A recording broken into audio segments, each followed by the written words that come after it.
What's up, everybody, and welcome back to the channel. VP Tactical here. Wanted to talk to you folks a little today, just kind of surrounding some of the more recent events, everything that's been happening, COVID, all of that stuff. There's been a lot of panic buying, especially in the firearm world, or some folks would call it the Second Amendment world. And so, a lot of folks buying guns, ammunition, things are getting bought up left and right. And so the reason why I wanted to make this video was to talk a little bit about, gun safety and just a little bit about guns in general, especially for those folks, being more targeted at those that might be considering buying a gun, or maybe those who have recently bought a gun and hadn't had any prior experience with handling firearms. So just talk a little bit about safety and just some of the generalities when it comes to firearm handling. And so I always like to kind of feed off of the commandments that some of you may have come across before in the past, things that are taught in hunter safety. So very important, I like to stress the idea of taking classes, how to actually handle your firearm, understanding the mechanics of it, how it works, definitely read your owner's manual. That's gonna save you a lot of trouble potentially in the future, especially also for cleaning or other maintenance items that you might need to do. But a lot of times you'll find, with respect to your firearm purchase, you're going to find that there's usually some sort of booklet in there that talks about, firearm safety. And so really some of the main ones that I want to kind of hit home on is making sure that, one, to start with, that you watch the muzzle. So the muzzle, that is the end of the gun here. You want to make sure that that's always pointed in a safe direction. It's not pointed at anybody or anything that you don't tend to destroy or shoot. That's going to be a very important one. Accidental discharges do happen. People have gotten killed. I'm sure you have seen things in the news. And that goes just the same too, kind of ties in with the idea of treating every firearm with respect, especially, the idea you think that it's loaded. There are times, I've picked up my own firearm and, it's a natural tendency to want to squeeze the trigger, but making sure that the firearm is safe, a simple check, racking the slide back here. Depending on the type of firearm that you have, these are semi-automatic pistols, so there's revolvers out there. There's different styles, different types, depending upon what you have. But something like this, you make sure that the magazine is removed, and also clearing the firearm by simply racking back on the slide, and making sure that there's actually nothing in the chamber. So see that it's actually empty. Same thing, empty. That's important, especially if you're just storing firearms around the house. That could be even more crucial if you have kids and you're not intending to use it as, let's say, your home defense weapon, for example. Everything else, in an ideal, perfect world, should be locked up if you can, separate from ammunition.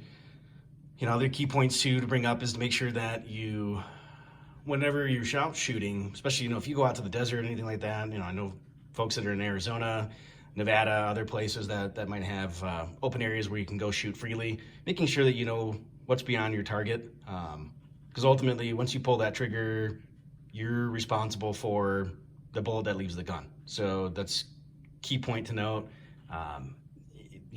Making sure that, you're not aiming towards residential areas, that sort of thing, that you actually have a solid backstop too. And ideally not shooting at, flat, hard surfaces, water. I know some folks like to do that. Sure, it looks fun, but there's always a possibility of a ricochet, bullet coming back, hitting somebody that you didn't intend to.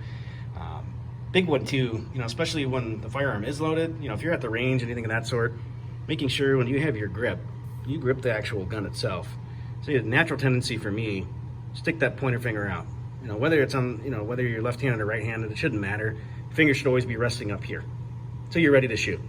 Then at that point, you can go ahead and move down into the trigger and, of course, follow through with your shot, assuming you have all of the other precautions taken care of, or at least covered all of the other potential items on that checklist, so to speak. But big key thing is always have your finger off the trigger until you're ready to shoot. Seen and read tons of stories of folks accidentally shooting somebody or themselves, leg, foot, neighbor, kid, child, brother, sister, wife, husband, etc. So just some major talking points. And of course, too, you always want to make sure that you purchase the right ammo. Most guns will usually have some sort of signifying mark on it that'll usually tell you whether or not, that it is of a specific caliber. So you look like this. This says 9mm. So this is a 9mm pistol. A lot of times you'll usually find that information on the actual barrel itself. 9mm. This one in particular does not. However, this one, well, actually, no, it does. Right there. This one was a custom pistol. So, nonetheless, making sure that you match up ammo. That can happen too, especially with the different types of guns that are out there, and mixing, matching things. You want to make sure that you have the right ammo. Otherwise, you could blow up your barrel. You could have all kinds of issues. But hopefully, this video is at least helpful. And I know it's common sense, but always as a reminder too, just the same. Drinking and guns, not a good idea, or any other mind-altering medicine or drug, whatever it might be, not a good idea to mix these two together. And again, just other important points to drive home is that if you are new to the gun world, if you have friends that have guns, talk to them. They'll be happy to teach you, show you the ropes.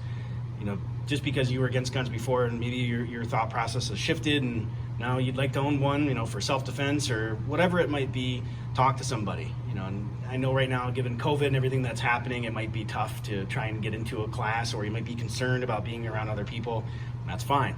There's tutorials, there's videos online, there's all sorts of things you can read, you can understand. The most important thing is to ultimately just educate yourself. Whatever that might look like I said, talk to somebody, read, watch videos, take classes if you can. But for those, who have joined the utilizing their Second Amendment rights, happy to have you. Definitely want to support our freedoms, and just the same, also support, the newcomers, and instead of bashing and tearing them down, which I have seen in some forums and things of that sort. We're here to support you. Any questions you might have, don't hesitate to drop them below, and I'm sure I myself or anybody else will be happy to address them for you. Thank you. As always, stay safe and